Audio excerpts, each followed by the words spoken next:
kan man høre i det fjerne, kan du høre tog. Ja, men altså nu er vi jo faktisk helt oppe ved Østerport station. Det er vi faktisk.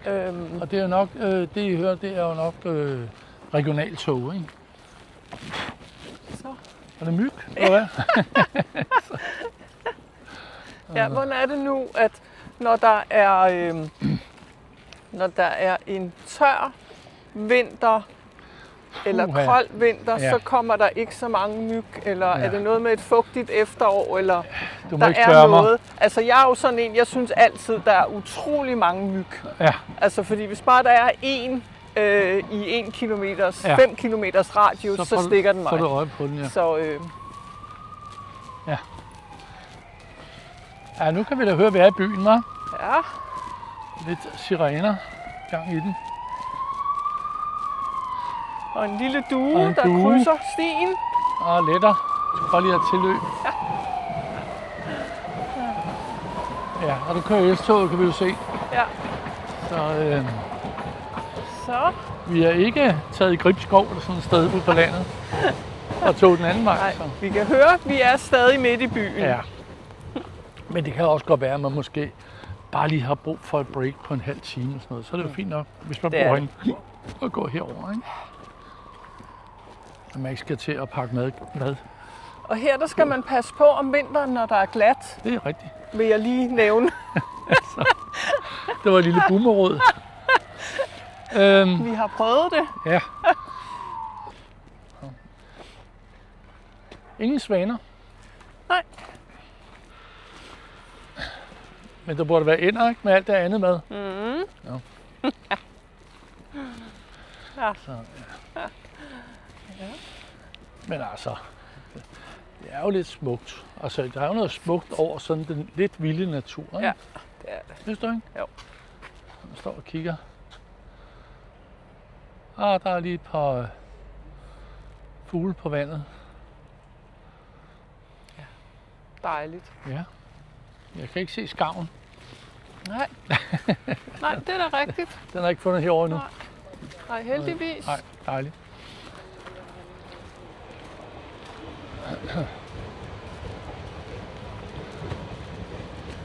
Så tager den op over her. Så går vi op over.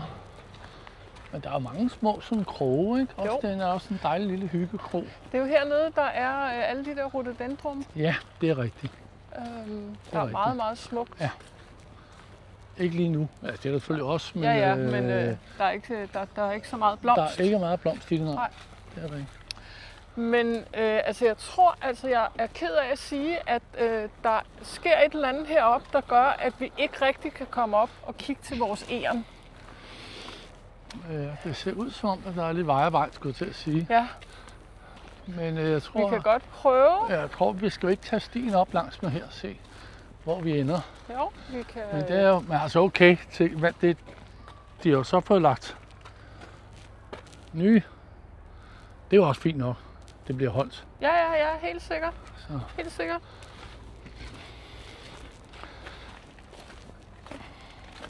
Det er jo det der med de der... Jeg tror, der skal lægges det kunne godt se sådan ud. sten her også. Nej, jeg tror kun, det er rundt i kanten. Ja, det er nok for at holde lidt på det hele, ikke? Jo.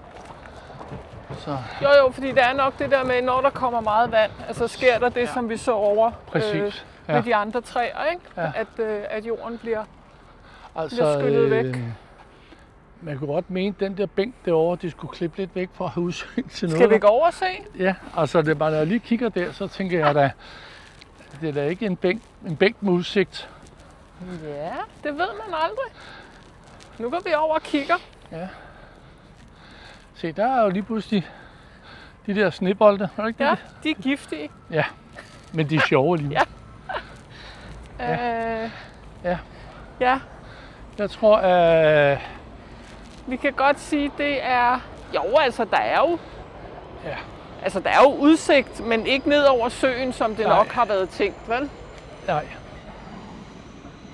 Men har jo pænt nok. Du har ret. Altså, men jeg er enig med dig, at hvis man klippede det ned, så var der udsigt over søen. Ja. Men det kan også være præmissen, man gør, og sige, ved du hvad, det her, det er uberørt Ja. Ikke uberørt, men sådan utæmmet natur. Ja. Og Men det er vel lidt det, der er, altså, ideen herovre, ikke? Jo. At man ikke tæmmer det alt for meget, ikke? Nej. Se, jeg mener jo at huske, at det er derovre i hjørnet. Ja. At vi nogle gange, det efterhånden måske, var det under coronaen, vi kommer der, nok været. Det vil så sige, jeg tror, det var under corona, vi første gang så ærnerne. Ja, der går en solsort. Så der er der dyr. Ja. Eller er det måge? Nej. Due. Der er 2 due. Nej. Ja. Den har gult næb. Så det er en solsort. Ja. Og det er min yndlingsfugl. Det er jeg vist ikke i tvivl om. Men den har opgivet at få solen frem. Den har opgivet at pive. Altså, solen har været her i dag. Det har jeg den synes, nemlig. det er imponerende, at vi går her. Nej, jeg tror faktisk ikke, det var en solsort. Så er det derfor, at solen ikke er fremme. Ja. Men det her træ, som vi ser her, det er jo meget fantastisk, for det er som sådan et træ skal være. Det er jo som, at der er ærnet. Der må spænde. Vi siger ikke, hvor det er, fordi så vi alle sammen kommer om. Nej, det er en lille. Ja. Men Ej, det var hyggeligt, den lige kom frem, hva'? Og render rundt dernede. Den var også med. Ja. Men det er jo det med, at det er jo... Nej, hvor er den sød. Det er jo virkelig også sådan et træ skal se ud, ikke? Jo. Så kommer den over til os. Hej, lille ven. Jeg ved ikke, hvad man siger til deren. Hej. Ja, vi har ikke noget. Har du ikke noget brød med til den? Ja. Ja, det kan godt være, at det var det, den forventede. Der kommer ikke mere der. Du er nede hen til sine venner. Ja.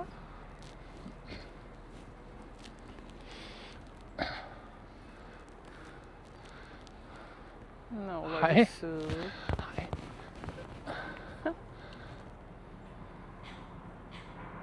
I har ikke slået over på Discovery-kanalen. Nej. Det er stadigvæk rundt i byen. Ja. Men vi sad meget længe og ventede på, at de kom frem, så I kunne se dem. Ja. Det var ikke bare fordi vi var heldige, og de lige kom. Det tager dage og uger. Det har vi jo set, når de gør det med sneleoparden. Hej lille ven. Vi har altså ikke noget. Tror du, de er vant til, at man har noget med til dem? Ja, det tror jeg da nok. Hej. Hej. Hej. Hvor er min mad? Hvor er min mad? Ja, det er også tarveligt, vi ikke har mad med. Ja. Intet har vi. Nej. Jeg tror måske, altså. at de er vant til, at folk kommer og fodrer dem lidt. Helt sikkert. Men de er utrolige. Hop, hop. Det lover vi dig. Næste gang vi er her, så har vi noget med til dig. Ja. Den har gemt noget der. Jamen, så du det? Det gør ærner. Den kan huske, hvor den har lagt ærner, det kan de nemlig. Ved du hvad, ærnet var mit yndlingsdyr, da jeg var lille? Nej. Det vidste jeg faktisk ikke. Jeg tror det var solsorten. Det er min yndlingsfugl. Okay, selvfølgelig. Ærnet var mit yndlingsdyr, da jeg var lille. Jeg havde faktisk sådan en lille... Min mor købte sådan en lille ærenfigur til mig, da jeg var lille. Den var jeg meget, meget, meget glad for. Ja. Og jeg har altid været glad for æren. Jeg synes, det er et dejligt dyr. Tror du, at den løber rundt for at finde, hvor den har gemt sine ting? Ja, det gør den da. Eller er det et nødetræ ovenover den? Det kan godt være, at det er kogler, der har faldet ned. Der er et grantræ ovenover, ja. Men det er jo et af de der træer, altså som når man står og kigger på det, så er det jo sådan, et træ skal se ud, ikke? Jo.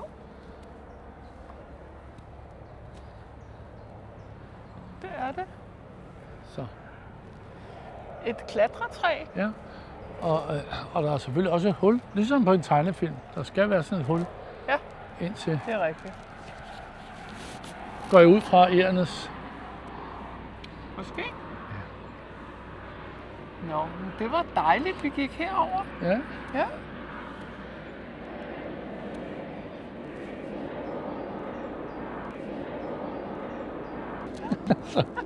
det er næsten som i Snehvide, var. Vi er omgivet af dyr på alle sider. Ja.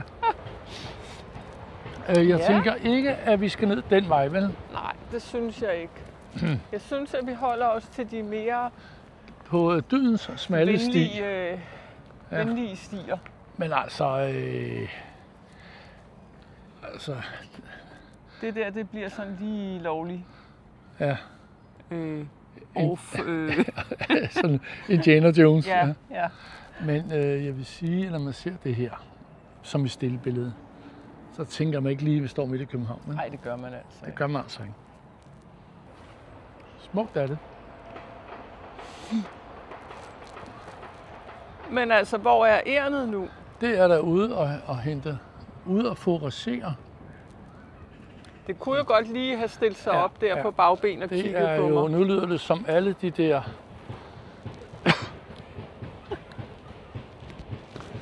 influencer. Det perfekte billede med det perfekte baggrund. Så må du sætte dig ned og vente her på en bænk med en pose nødder. Det skal nok komme. Ja, vi tager nødder med næste gang. Det gjorde vi da faktisk også. Det var da ikke, du husker os. Jeg tænkte, det er dem med nødder. Det er dem med maden. Nej, jeg tror, at de der var små. Altså. Ja, altså nu er det jo fra i år, ikke? Ja. Tror du ikke, de var fra i år? Det kan være, at de har fået historien fortalt af deres forældre. Det kan være. Hold øje med de to. Ja. Med pinden. Ja, de plejer at have nødder med. Ja.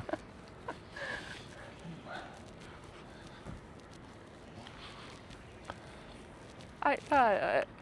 Så kommer den. Siger går de nu? Hvor er maden? Ja. Nå. Det er så pudsigt, fordi altså, den vil godt filmes, men den vil ikke have taget billeder. Jeg tror, den så, at jeg var i gang med min mobil. Det er så pudsigt, fordi så kan man gå tilbage og sige, at der er mange, I kan ikke undgå at se jerne. Og så kan andre sige, at vi har været over så mange gange, vi ser dem aldrig. Så. Må jeg lige... Ja, kommer den. Jeg ved ikke, kan du sige som en peanut? Så kommer den. Hvis du står helt stille. Jeg kan sige, der sidder en solsort inde i busken bagved den. Der, fløj op der. Det må ultimativt bare have begge på et billede. Begge mine yndlingsdyr på en gang, ja.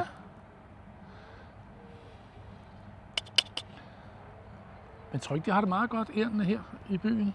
Altså, jeg tror ikke, der er så mange ræve og sådan noget. De er to der. Eller nej, det var bare halen. Men altså, jeg tror faktisk, der er en del, der går over og fodrer dem herovre. Ja. Det er selvfølgelig også det, fordi de ikke er så sky overfor. Jeg skal lige have et lille... Ja. Hvis jeg kunne få et lille billede af, at den kom ud fra sit skjul. Så skal du bare sige som en peanut. Ja.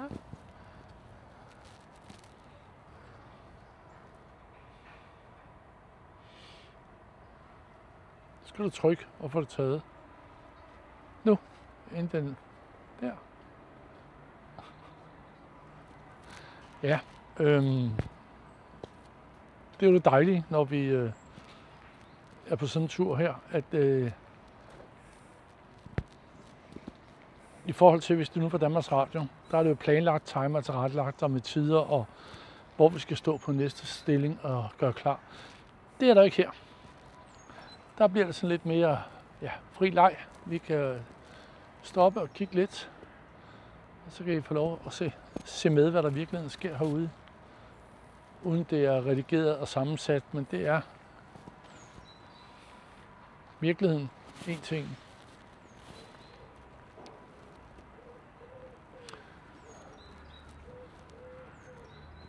Det er ligesom om, at den gerne vil hen, men den er lidt...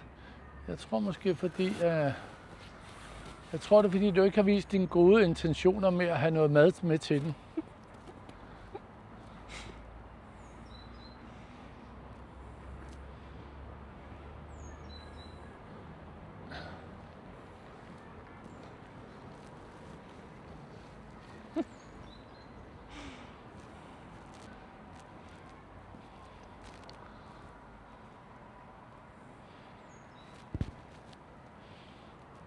Jeg tror, vi må lave det som en... du skal have taget det der.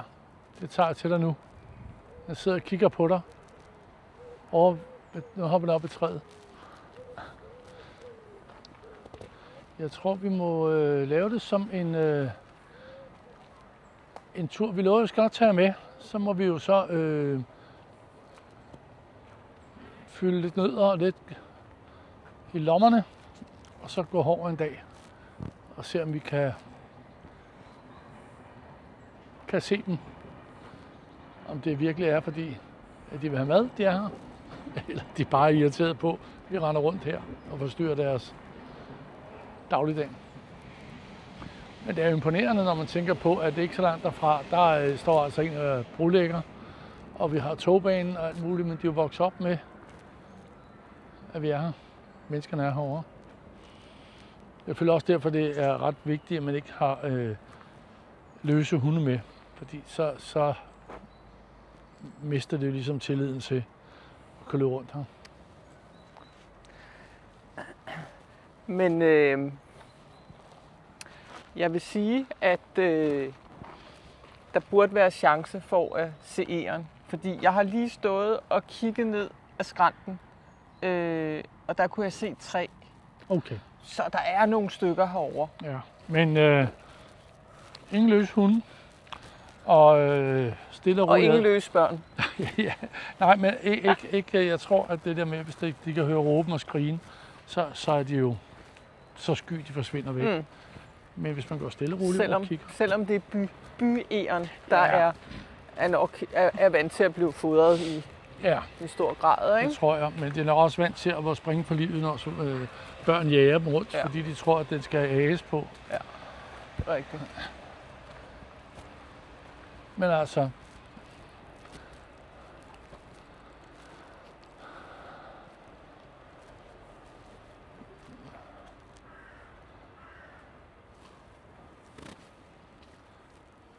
den har ikke noget problem med hunde, eller hunden der.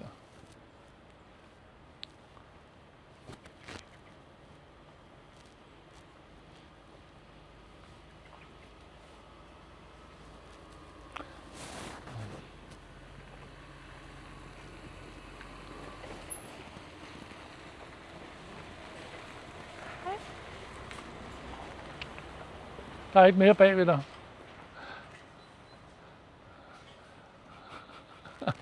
Den løber og leger med dig. Den tror, der har noget til. Så.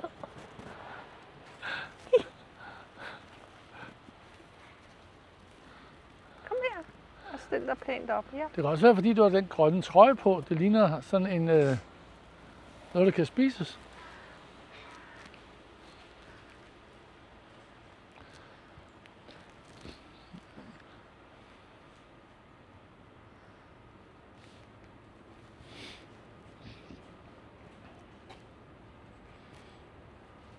Skal jeg bare hente dig senere på dagen? Så løber den anden over. Se, den har faktisk ikke engang noget problem med en hund. Hvad har vi herovre? Der er jo sådan et pileflet. Naturhegn. Pileflet. Der er så også, ja, altså en ting er, det er jo lavet nærmest, der står der, en kvægsbunke med liv i. Og hvad er det, der er skål, hvad hedder det, bænkebider og, hvad hedder den anden der, skolopenter. Og pindsvin. Og pindsvin. Ja. Nå, hvor hyggeligt, hva'? Ja.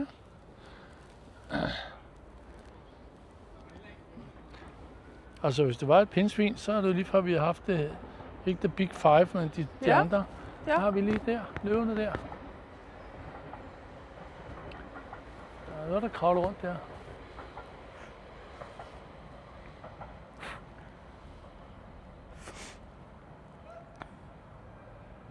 Ej, pindsvinet var altså også en af mine yndlingsdyr, da jeg var lille. Okay. Fordi dem havde vi ude i haven. Ja.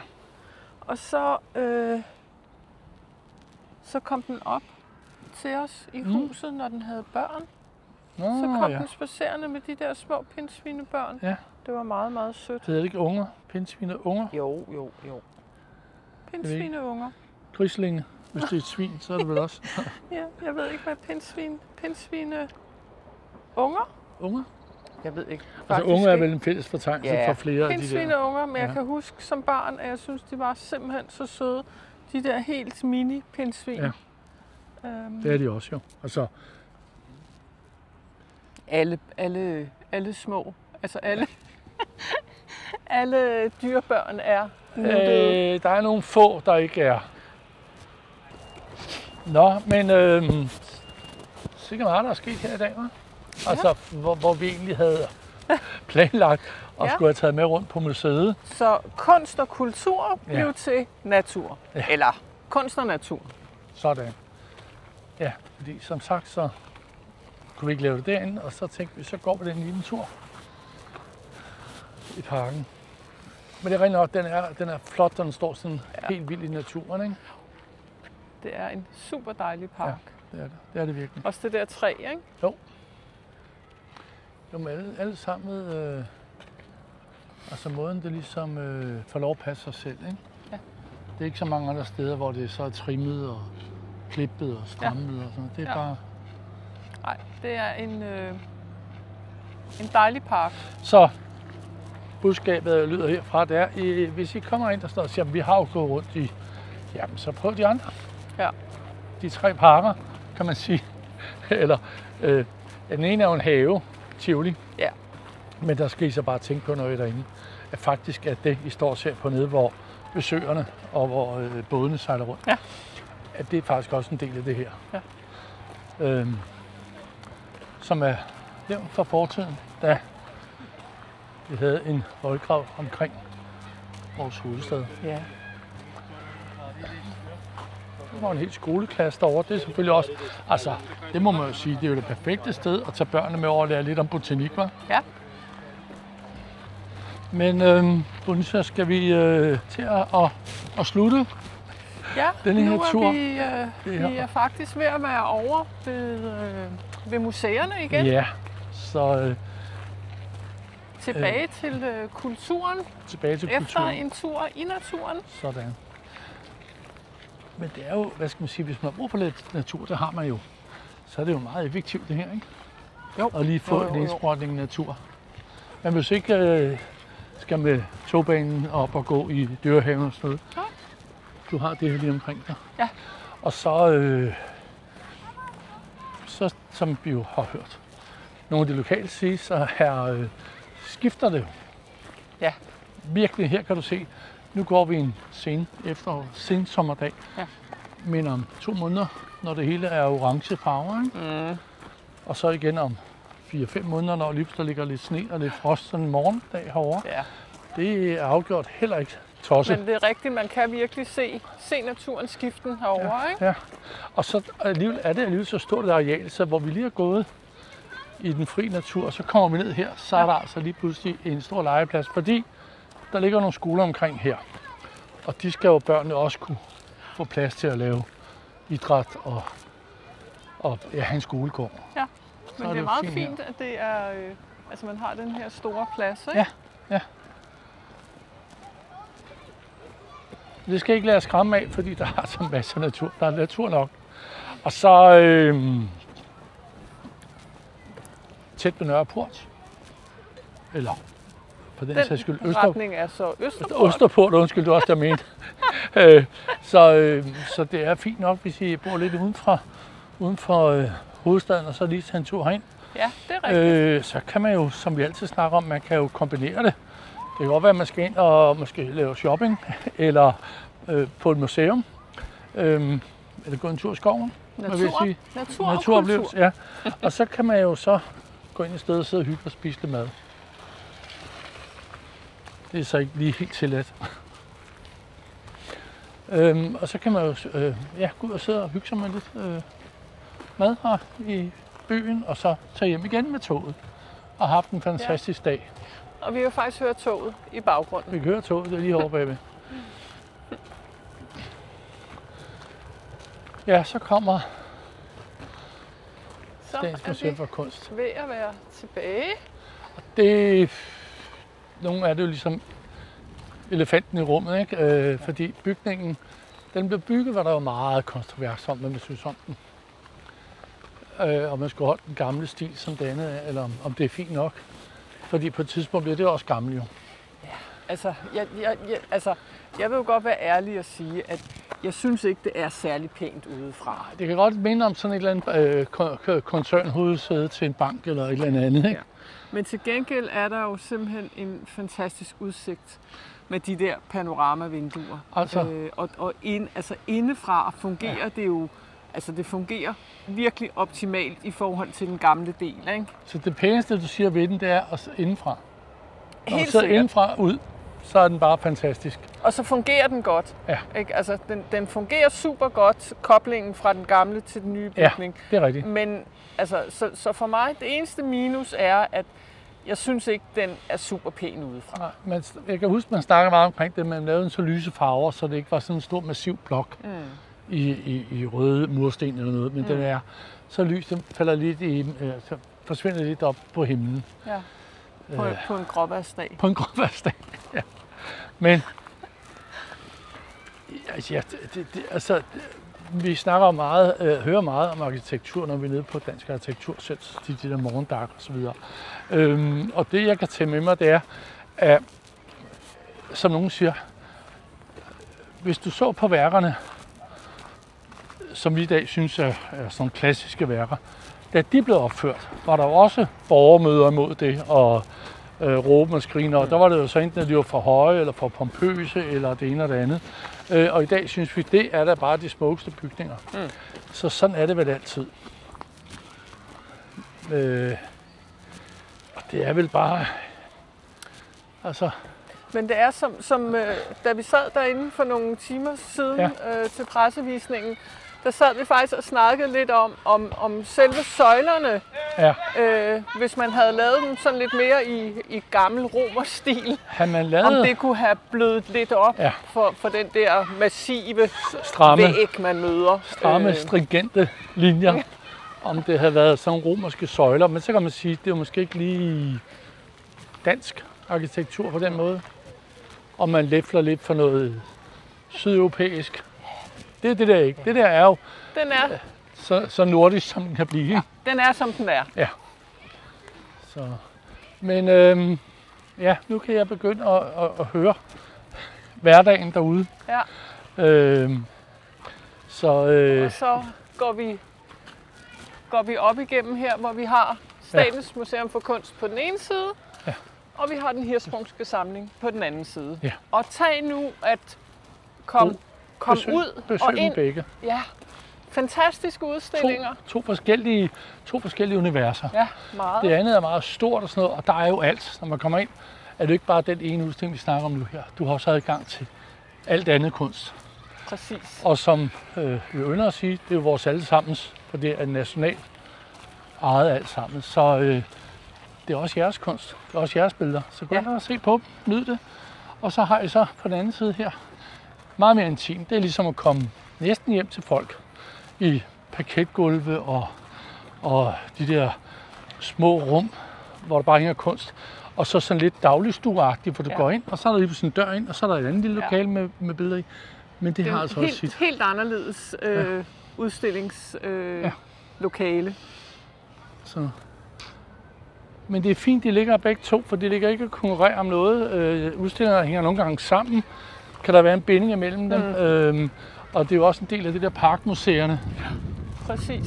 Og du har en billet, og så har du 6 museer. Står faktisk lige deroppe på skiltet. Ja.